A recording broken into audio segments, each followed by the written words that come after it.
बिस्मिल्लाहिर्रहमानिर्रहीम। अस्सलाम वालेकुम। आप देख रहे हैं पिंडी न्यूज़ और मुझे कहते हैं ताहिर खान। व्यूअर, जैसे कि हम सब जानते हैं पूरे पाकिस्तान में कंटोनमेंट इलेक्शन जो है उसका चर्चा हो रहा है और उसकी तैयारियां ज़ोर शोर पर जारी हैं। इस वक्त हम मौजूद हैं रावलपिंडी के इलाके में और यह है वार्ड नंबर 4, जहाँ पर एक आज़ाद उम्मीदवार इलेक्शन लड़ने की तैयारी कर रहे हैं जिनका नाम है नासिर खान जदून। तो आइए आपसे उनकी मुलाकात कराते हैं और गपशप कराते हैं। अस्सलाम वालेकुम। वालेकुम अस्सलाम। कैसे हैं आप? अल्लाह का शुक्र, ठीक ठाक। अच्छा नासिर, ये बताइए मुझे कि पहले तो ये बताइए कि सियासत में आने का शौक़ कैसे हुआ? इसमें सबसे पहले अपने तारुफ़ में छोटी सी एक लाइन कहना चाहूँगा कि बहुत से लोग जानते हैं, जो नहीं जानते उनके लिए इतना ही है कि मुख्तसर सी मेरी कहानी है, जो भी है मेरे आका की मेहरबानी है, जितनी भी सांसों ने उनका नाम लिया, बस यही मेरी ज़िंदगानी है। बाकी इलेक्शन के हवाले से या सियासत में आने का कोई ख़ास ना शौक़ था कभी, ना इस तरह से था, लेकिन कुछ हमारे इलाकाई मसाइल ऐसे थे जिसकी वजह से हमें ख़ुद इसमें आना पड़ा, क्योंकि हम अरसद राह से मतलब हर किसी के साथ ताउन करते आए हैं, इलेक्शन के हवाले से कैंपेन भी करते आए हैं, उनके साथ कंधे से कंधा मिला के चलते भी आए हैं। लेकिन होता ही है कि जब वो कामयाब हो जाते हैं फिर वो इलाकाई हमारे जो मसाइल होते हैं उन पर उनकी नज़रसानी नहीं रहती, जिस वजह से मजबूरन हमें इस मैदान में ख़ुद आगे आना पड़ा। हमारी इस वार्ड 4 का जो अरसद राह से एक मसला चल रहा था वो था कब्रिस्तान के हवाले से। कब्रिस्तान के हवाले से 3-4 सालों से हम जितने भी सियासी लीडरान आए हैं सबसे ही हमने इल्तमास की है कि यहाँ पे कब्रिस्तान का एक बहुत बड़ा इशू है, काइंडली आप उसमें हमारे लिए कुछ फेवर करें, कुछ जगह का अरेंज कर दें। मगर उस हवाले से किसी ने भी कोई ख़ास नज़रसानी नहीं। अभी कब्रिस्तान की मौजूदा सूरत हाल ये है कि यहाँ पे कब्र के ऊपर कब्र तैयार होती है और उससे 30,000 रुपये ले लिया जाता है। वो नहीं देखते ये गरीब है, अमीर है, इसकी पसली मानती है इस खर्चे के, अफोर्ड कर सकती है या नहीं, लेकिन वो ले लेते हैं। इसी वजह से फिर हमें आना पड़ा और कब्रिस्तान जो है हमारा मेन पॉइंट था जिस वजह से हमने इसमें आए हैं।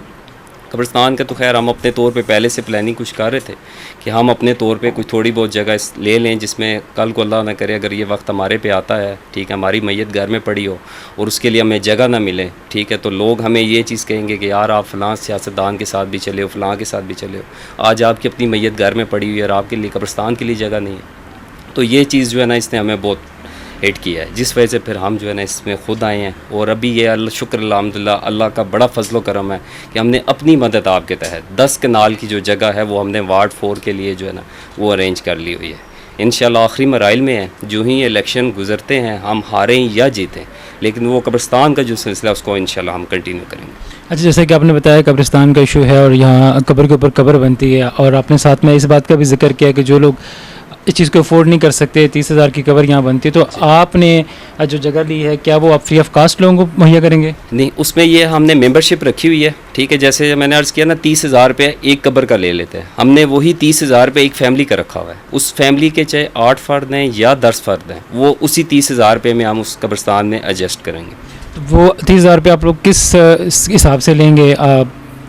मतलब शुरू से लेके रखेंगे उनसे या कि खुदा न खास्ता कोई फोत होता है तो उसके साथ लेंगे, क्या हिसाब होगा उसका? इसकी हम स्टार्ट से ही करेंगे, उनको हम बाकायदा मेंबरशिप करेंगे, मेंबरशिप कार्ड उनके पास होगा, उसमें एक सिलसिला नंबर होगा जो उनको अलॉट किया जाएगा। अल्लाह ना करे अगर उनके साथ कोई ऐसा हादसा पेश आता है, कोई फौतगी होती है, तो यहाँ से उनको अपने ही इलाके में, ठीक है, हम एक कमेटी तश्कील देंगे, उसके लिए उन्हें हमारे पास आने की ज़रूरत नहीं पड़ेगी कि अगर दूसरे इलाके में फौतगी है वो पर्ची के लिए यहाँ पे आएंगे। उन्हीं के इलाके में एक नुमाइंदा मौजूद होगा जो उनको पर्ची बना के देगा, उस पर सिलसिला नंबर मौजूद होगा, वही वहाँ पे रजिस्टर पे चढ़ेगा कब्रिस्तान में और वही उनके कब्र के जो कुतबा है उस पर भी चढ़ेगा। इसमें कोई एक्स्ट्रा कब्र मतलब नहीं होगी, जो मेंबरशिप लेंगे उन्हीं को जो है ना वहाँ पे फैसिलेट किया जाएगा इंशाल्लाह। ठीक है। और ये तो जिस तरह का आप बता रही हैं तो काफ़ी मतलब लुक आफ्टर करने वाला काम है, तो क्या इस हवाले से आपने अपना स्टाफ तैयार किया हुआ है? जी बिल्कुल किया, इस हवाले से हमने पूरी वर्किंग की हुई है। उस कब्रिस्तान को हमने कैसे मैनेज करना है, हम वहाँ पे गुरकन अपने रखेंगे, ठीक है, वहाँ पे जो कमेटी हम तश्कील देंगे वो हर वीक के बाद या 15 दिन के बाद वहाँ पे जाके बाकायदा विज़िट किया करेगी। कब्रिस्तान के हवाले से कोई शिकायत होगी उस पर भी नज़रसानी होगी और जो भी काम कराने वाले होंगे वो इंशाल्लाह हम स्टेप बाई स्टेप साथ साथ उसको करते जाएंगे। अच्छा, जहाँ कब्रिस्तान है तो उसके साथ ट्रांसपोर्ट का भी सिलसिलाकार होता है, तो उसके हवाले से भी कुछ आपने किया? जी बिल्कुल है, इस हवाले से हमने पहले से ही जो है ना कैंटोनमेंट में एक अर्ज़ी पेश की थी जिसमें उन्होंने हमारे साथ काफ़ी कोऑपरेट किया था। उन्होंने हमें ये कहा था कि हम आपको 2 मैयत बसें और 1 एम्बुलेंस अलॉट करेंगे। तो जब भी किसी का कोई ऐसा होगा फौतगी का मसला, उसमें कैंटोनमेंट बोर्ड की तरफ से 2 मैयत बसें हमें मिलेंगी और 1 एम्बुलेंस भी मिलेगी जो यहाँ से वहाँ कब्रिस्तान तक हमें लेके जाएंगी, वहाँ पे फैसिलेट करेंगी, इस तमाम सर्विस वो प्रोवाइड करेंगे। इसके अलावा प्लस जैसे आते हैं हमारे मजहबी त्यौहार आते हैं, मुहर्रम आती है, ईद आती है, शब बरात आती है, उस त्यौहार पे भी इंशाल्लाह वो बस हमें ये प्रोवाइड करेंगे। यहाँ पे बस आया करेगी, यहाँ से फैमिलियाँ साथ लेके जाएंगी, वहाँ पे वो जाएं, अपने प्यारों की कब्र पे फातह ख्वानी करें, ठीक है, और उसके बाद फिर हम उन्हें उसी बस में वापस लेके आएंगे इंशाल्लाह। अच्छा, ये तो बाकी में एक बहुत बड़ा मसला है जो आपने इसको उजागर किया। इसके अलावा आपका जो वार्ड नंबर 4 है, यहाँ पर पानी का भी मसला है, गैस का भी मसला है, तो उस हवाले से क्या प्लानिंग की आपने? जी बिल्कुल, उस हवाले से भी है, क्योंकि यहाँ पे छोटे छोटे बहुत से मसाइल है। पानी का मसला है, गैस का मसला है, स्ट्रीट लाइट्स का मसला है। वो इंशाल्लाह हम साथ साथ उसको भी देखेंगे। जहाँ पे हमारा जितना वर्क हो सका वो हम करेंगे। हमारी फ़र्स्ट प्रायोरिटी कब्रिस्तान की थी, उसके इंशाल्लाह हम आखिरी मराइल में। उसके बाद हमारी सेकंड प्रायोरिटी पानी के हवाले से है। जिन एरियाज़ में पानी का इशू है उस पर हम नज़रसानी करेंगे। उस पर हमने काफ़ी हद तक वर्किंग कर ली हुई है कि जिस एरिया में पानी नहीं आ रहा उसकी क्या वजह है, ठीक है, उस पर भी वर्किंग है। बाकी इंशाल्लाह कैंटोनमेंट बोर्ड हमारे साथ है, ठीक है। उन्होंने अर्ज़ की हमसे, उन्होंने कहा जैसे आप कहते हैं आप हमारे पास आएँ, हमारे से जो प्रॉब्लम है शेयर करें, जहाँ तक हमसे हो सका हम आपके साथ कोऑपरेट करेंगे। तो इंशाल्लाह उनके ताउन से इलाकाई हमारे जितने भी मसाइल हैं उसको हम हल करेंगे और इस कैंट को इंशाल्लाह एक प्यारा, साफ़ सुथरा और मिसाली कैंट बनाएंगे। सही। अच्छा, जो आपके मुखालिफ उम्मीदवार हैं, जाहिर सी बात है जब इंसान किसी भी फील्ड में खड़ा होता है तो उसके सामने जो लोग खड़े होते हैं तो उनसे एक वो होता है, एक जैसे कहते हैं मुकाबलाबाजी या बराबरी का सतह होता है। तो जब आप किसी दूसरे की मीटिंग्स वगैरह देखते हैं या उनका वो जलसे वगैरह देखते हैं तो क्या फीलिंग आती है आपको? न्यूज़ में तो ये है, बिल्कुल ज़हरी बात है। इसमें आप सच की राह पे तो जब भी आप आते हैं तो आपके मुखालिफिन ज़्यादा होते हैं, ठीक है। तो हमने तो बड़ों से यही सुना है कि मज़ा भी तभी आता है जब आपके मुखालिफिन ज़्यादा हों। इसका मतलब है कि आप में कोई बात है, अल्लाह पाक में आप में कोई गुर रखा हुआ है जिस वजह से आपके इतने मुखालिफिन हैं। बाकी हज़रत अली का भी कौल है कि जो शख्स सच्चा और तन्हा हो, इसका मतलब ये है वो सच्चा है, और जिसके साथ भीड़ लगी होती है वो मुनाफिक होता है। और मुनाफिकों के साथ आप देख लें अक्सर भीड़ ही लगी होती है, लेकिन जब वक्त आता है, ठीक है, तो उनके साथ वो लोग नहीं होते। सही। तो इसके अलावा और क्या इस तरह के मसाइल हैं जिसे आप उजागर करने की कोशिश करेंगे अपने, अगर आप इंशाल्लाह अगर आप जीत जाएँ तो? इंशाल्लाह इसमें बहुत से मसाइल हैं। देखें, यहाँ पे हमारी बहुत सी गरीब फैमिली हैं, ठीक है, जिनका सफ़ेद पोश है, ठीक है, जिनका ऐसा मसला नहीं है, सिस्टम नहीं है कि वो अपनी घर गृहस्थी चला सकें। उस हवाले से हम उनके साथ ताउन करेंगे। गरीब बच्चियों की शादी होती है जिसके लिए वो बहुत परेशान होते हैं, इंशाल्लाह उसके लिए भी हमने सोच के रखा हुआ है। उसके लिए भी एक हम फ़ंड अपना बना के रखेंगे जिसमें से हम उनकी भी मदद किया करेंगे इंशाल्लाह। सही। अच्छा, मुझे ये बताइए कि आपने इन इलाके के जो मसाइल इनको उजागर मतलब उठाया है, कब्रिस्तान का मसला है, पानी का मसला है और गैस का भी मसला है जैसे आपने इशू उठाया है, तो आपको लगता है कि ये हल करना इतने आसान है जिस तरह से आप कह रहे हैं? हल करना इतने आसान तो नहीं है, लेकिन यह है कि अल्लाह पाक कहता है आप नियत करें, इरादा करें, बाकी मदद करने वाला मैं हूँ, वो बड़ी ज़ात है। इंशाल्लाह अभी भी देखें, हम पहली बार आए हैं सिलेक्शन में, ठीक है, हमने सिर्फ अल्लाह का नाम लिया है, मैदान में उतरे हैं और अल्लाह पाक हमारे लिए मंजिलें बनाता जा रहा है, रास्ते हमवार करता जा रहा है। तो आज हम इस मकाम पे हैं कि काफ़ी लोग हमारे साथ हैं, खुश हैं, अप्रिशिएट कर रहे हैं कि मतलब जो लोग 15-20 साल से ओहदों पे भी रहे हैं, सियासत भी की है, जीतते भी रहे हैं, ठीक है, लेकिन इस मसले पे किसी ने कोई ख़ास नज़रसानी नहीं की। और ये आप यंग लड़के हैं, पढ़े लिखे आए हैं और आपने इस मसले को उजागर किया। और शुक्र अल्हम्दुलिल्लाह, मुझे ये बात कहने पे फ़ख्र महसूस होता है कि हमने कब्रिस्तान की आवाज़ बुलंद की है। इस टाइम हर इलाके में कब्रिस्तान की आवाज़ गूंज रही है। जो भी सियासत जान जाता है वहाँ पे डोर बाई डोर कंपेन करे या जैसे भी जा रहा है, वहाँ पे उनसे पहला सवाल कब्रिस्तान का किया जाता है, जहाँ पे वो अपना शर्मिंदगी से नीचे झुका देते हैं। और फिर अगर बात करें तो वो कहते हैं जी रख में कब्रिस्तान हमने दिया हुआ है। रख के वाले से अर्ज़ कर दूँ, वो कब्रिस्तान आज से जो है कोई 18-20 साल पहले मियाँ शहबाज शरीफ के दौर में अलाट किया गया था, ठीक है, जो पूरे पिंडी के लिए था।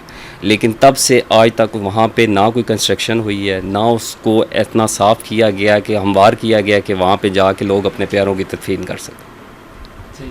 अच्छा, ये बताइए कि इस दफ़ा आप इससे पहले भी इलेक्शन में खड़े हुए? नहीं, इसके पहले नहीं, फ़र्स्ट टाइम। ये फ़र्स्ट टाइम है।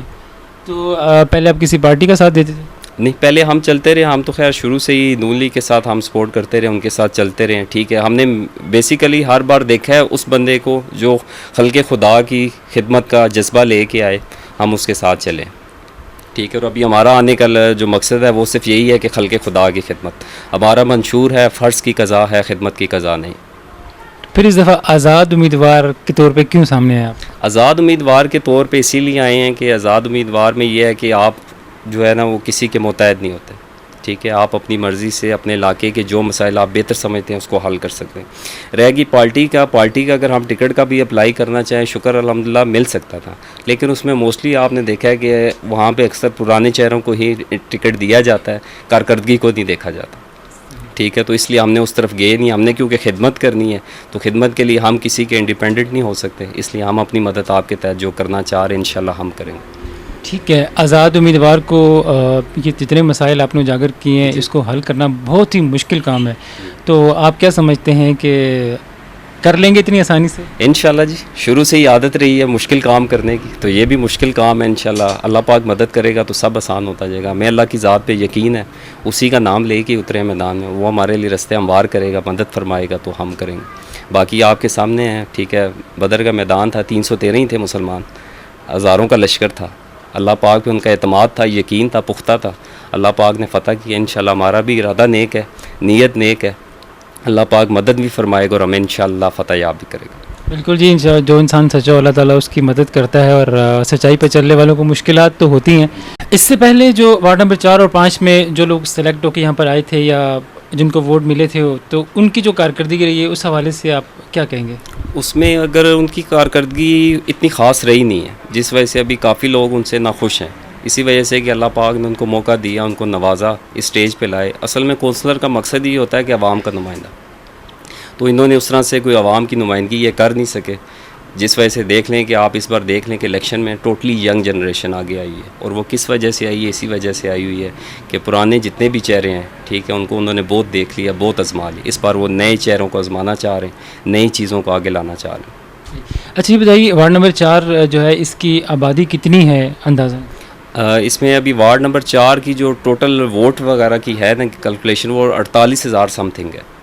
ठीक है, क्योंकि इस बार अवार्ड इन्होंने बहुत बड़ी कर दी है, जो भी इसकी हुई है तकसीम किया इन्होंने जो अवार्ड को, वो काफ़ी बड़े एरिया पे मतलब, तो इसकी 48,000 कुछ वोट है अभी इस वक्त।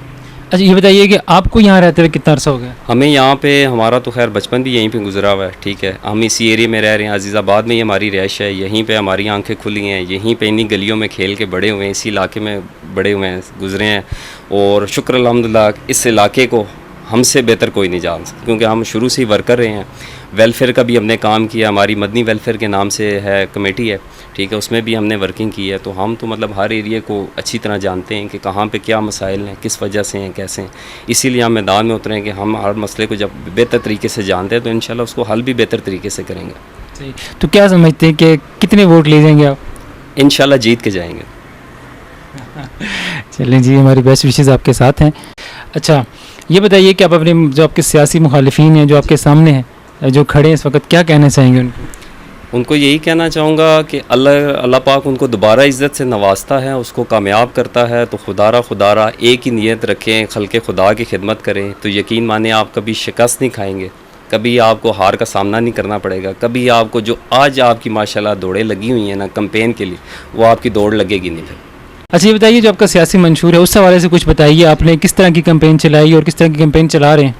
इसमें ये हमारा सियासी मंशूर है जो हमने तकरीबन डोर बाई डोर पहुंचाया हुआ है, ठीक है। इसमें हमारे 11 निकात लिखे हुए हैं, जिस पे हम अभी भी कायम हैं, अगर हम इलेक्शन में हारते हैं तब भी कायम है, जीतते हैं तब भी कायम है। इसमें 11 निकात लिखे हैं और ये वो मसाइल हैं जो इस इलाके की बुनियादी मसाइल हैं, और इस पर हमारी इंशाल्लाह वर्किंग जारी है और वर्किंग हम कर भी रहे हैं, और इस पर हम इंशाल्लाह कायम है और ये मसले हम हल करके रहेंगे, और इंशाल्लाह इस कैंट को हम मिसाली कैंट बना कर रहेंगे। सही, जाते जाते क्या कहना चाहेंगे? जाते जाते यही कहना चाहेंगे कि इंसान का मुख्तसर सा वक्त है इस दुनिया में आने का, ठीक है, अल्लाह पाक ने भेजा हुआ है, तो कुछ ऐसा काम करके चले जाएं कि आपके जाने के बाद अगर कोई आपको याद करे तो अच्छे अल्फाजों में याद करे। थैंक यू सो मच, बहुत शुक्रिया, ज़ाकल्लाह। फिर आपने इनकी बातें सुनी, नासिर खान जदूद साहब की, इनका जो मंशूर है और इनकी जो बातें हैं, अगर मैं इनके सामने बैठा हूँ तो मुझे इनकी बातें बड़ी इम्प्रेस कर रही थी। तो अगर आप लोग इनको जानते हैं और वो जैसा कि वो कह रहे हैं कि यहाँ रह रहे हैं, बचपन से रह रहे हैं, आप लोग इनको जानते हैं, आप समझते हैं कि ये अलग सेलेक्ट होकर के आपके मसाइल को हल कर सकते हो, तो आप ज़रूर इनको वोट करें ताकि आपके इलाके के जो मसाइल हैं वो हल हो। कब्रिस्तान का मसला, पानी का मसला, गैस का मसला, इस तरह के बहुत सारे और इशू इन्होंने उठाए हैं। तो अगर आप समझते हैं कि आपके ये जो कैंडिडेट हैं इसको हल कर सकते हैं तो आप इनको वोट कीजिए, अपने इलाके की तकदीर को बदलिए, अपनी तकदीर को बदलिए, और आप इस प्रोग्राम का फीडबैक हमें लाजमी दीजिएगा। इंशाल्लाह ज़िंदगी रही तो फिर आपसे मुलाकात होगी, तब तक अल्लाह ने के बाद।